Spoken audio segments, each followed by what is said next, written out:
Hello, Mark. My name is Iris, and my student number is 51. I'm a junior in NCUE. Today, I'm going to read the speech. The speaker is Eduardo Briceño, and the title is How to Get Better at the Things You Care About. Most of us go through life trying to do our best at whatever we do, whether it's our job, family, school, or anything else. I feel that way. I try my best.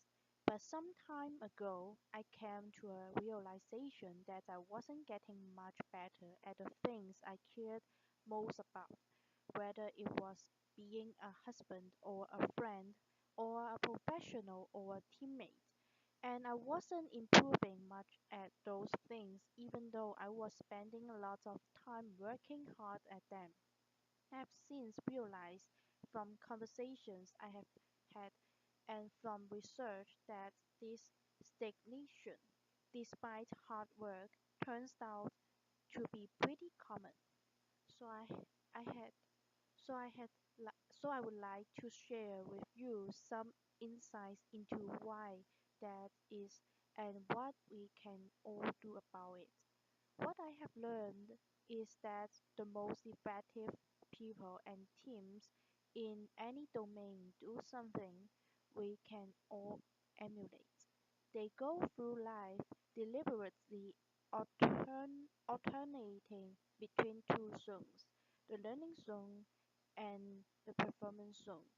The learning zone is when our goal is to improve, then we do activities designed for improvement, concentrating on what we haven't mastered yet, which means we have to expert to make mistakes, knowing that we will learn from them. That is very different from what we do when we are in our performance zone, which is when our goal is to do something as best as we can to execute. Then we concentrate on what we have already mastered and we try to minimize mistakes. Both of these zones should be part of our lives, but being clear about when we want to be in each of them with what goal, focus, and expectations helps us better perform and better improve. The performance zone maximizes our immediate performance, while the learning zone maximizes our growth and our future performance. The reason many of us don't improve much despite our hard work is that we tend to spend almost all of our time in the performance zone. This hinders our growth and ironically, over the long term, also our performance. So, what does the learning zone look like? Take Demosthenes, a political leader and the greatest orator and lawyer in ancient Greece. To become great, he didn't spend all his time just being an orator or a lawyer, which would be his performance zone, but instead he did activities designed for improvement. Of course, he studied a lot. He studied law and philosophy with guidance from mentors, but he also realized that being a lawyer involved persuading other people. So he also studied great speeches and acting. To get rid of an odd habit he had of involuntarily lifting his shoulder, he practiced his speeches in front of a mirror, and he suspended a sword from the ceiling so that if he raised his shoulder, it would hurt. Laughter. To speak more clearly despite the lips, he went through his speeches with stone in his mouth. He built an underground room where he could practice without interruptions and not disturb other people. And since courts at the time were very noisy, He also practiced by the ocean, projecting his voice above the roar of the waves. His activities in the learning zone were very different from his activities in court. His performance zone in the learning zone, he did what Dr. Anders Ericsson calls deliberate practice. This involves breaking down activities into component skills, being clear about what sub-skill we are working to improve, like keeping our shoulders down, giving full concentration to a high level of challenge outside our comfort zone, just beyond what we can currently do, using frequent feedback with repetition and adjustments, and ideally engaging the guidance of a skill coach because activities designed for improvements are domain specific and great teachers and coaches know what those activities are and can also give us expert feedback. It is this type of practice in the learning zone which leads to substantial improvement, not just time on task performing. For example, research shows that after the first couple of years working in a profession, performance usually plateaus. This has been shown to be true in teaching general medicine, nursing, and other fields. And it happens because once we think we have become good enough, adequate, that we stop spending time in the learning zone. We focus all our time on just doing our job, performing, which turns out not to be a great way to improve, but the people who continue to spend time in the learning zone do continue to always improve. The best salespeople, at least once a week, do activities domain experts, try out new strategies, solicit feedback and reflect. The best chess player spend lots of time not playing games of chess, which would be their performance zone, but trying to predict the moves grandmasters made and analyzing them. Each of us has probably spent many hours typing on a computer without getting faster. But if we spend 10 to 20 minutes each day fully concentrating on typing 10 to 20% faster than our current reliable speed, we would get faster, especially if we also identify what mistakes we are making and practice typing those words. That's deliberate practice. In what other parts of our lives, perhaps that we care more about, and we're working hard but not improving much because we are always in the performance zone. Now, this is not to say that the performance zone has no value. It very much does. And when I needed a knee surgery, I didn't tell the surgeon, poke around in there and focus on what you don't know. After, we will learn from your mistakes. I looked for a surgeon who I felt would do a good job, and I wanted her to do a good job. Being in the performance zone allows us to get things done as best as we can. It can also be motivating, and it provides us with information to identify what to focus on next when we go back to the learning zone.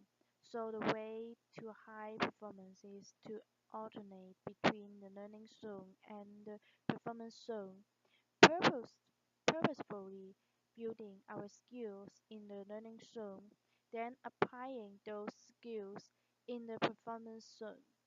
When Beyond is on tour, doing the concert She is in her performance zone, but every night when she gets back to the hotel room, she goes right back into her learning zone. She watches a video of the show that just ended. She identified opportunities for improvement for herself, her dancers, and her camera staff. And the next morning, everyone receives pages of notes with what to adjust, which they then work on during the day before the next performance. It's a spiritual spiral to every increasing cap- capabilities, but we need to know when we seek to learn and when we seek to perform. And while we want to spend time doing both, the more time we spend in the learning zone, the more we will improve. So how can we spend more time in the learning zone? First, we must believe and understand that we can improve, what we call a growth mindset. Second, must want to improve at that particular skill. There has to be a purpose we care about because it takes time and effort. Third, we must have an idea about how to improve, what we can do to improve, not how I used to practice the guitar as a teenager, performing songs over and over again, but doing deliberate practice. And fourth, we must be in a low scale situation because if mistakes are to be expected, then the consequence of making them must not be con- cat- catastrophic or even very significant. A verbal walker doesn't practice new tricks without a net underneath, and an athlete wouldn't set out to first try a new move during a championship match. One reason that in our lives we spend so much time in the performance zone is that our environments often are unnecessarily high stakes. We create social risks for one another, even in schools, which are supposed to be all about learning. And I'm not talking about sta- standardized tests. I mean that every minute of every day, many students in elementary schools through college feel that if they make a mistake, others will think less of them. No wonder they are always stressed out and not taking the risks necessary for learning. But they learn that mistakes are under this under under undes- undesirable in effort, effortly when teachers or parents are eager to hear just correct answers and reject mistakes rather than welcome and examine them to learn from them, or when we look for narrow responses rather than encourage more exploratory thinking that they can all learn from. When all homework or student work has a number or a letter on it and counts towards a final grade, rather than being used for practice, mistakes, feedback, and revision, we expand the message that school is performance zone. The same is true in our workplace. In the companies I consult with, I often see frowness execution cultures which leaders foster to encourage great work, but that leads employees to stay within what they know and not try new things. So companies struggle to innovate and improve, and they fall behind. We can create more spaces for growth by starting conversations with one another about where we want to be in each zone. What do we want to get better at and how? And when do we want to execute and minimize mistakes? That way we gain clarity about what success is, when and how to best support one another. But what if we find ourselves in a tyrannic high scale setting and we feel we can't start those conversations yet? Then here are three things that we can still do as individuals. First, we can create low stakes island in an otherwise high stakes sea. These are spaces where mistakes have little consequence. For example, we might find a mentor or a trust colleague with whom we can exchange ideas or have valuable conversations or even role play, or we can ask for feedback orienting meetings as projects progress. Or we can set aside time to read or watch videos or take online courses. Those are just some examples. Second, we can execute and perform as we are expected, but then reflect on what we could do better next time, like beyond this, and we can observe and emulate experts. The o- the ob- the observation, reflection, and adjustment is a learning zone. And finally, we can lead and lower the stakes for others by sharing what we want to get better at, by asking questions about what we don't know, by soliciting feedback, and by sharing our mistakes and what we have learned from them so that others can feel safe to do the same. Real confidence is about modeling, ongoing, learning what if, instead of spending our lives doing, performing.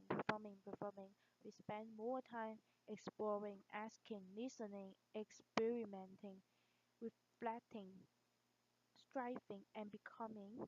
What if we each always had something we were working to improve? What if we create more low-scale islands and waters?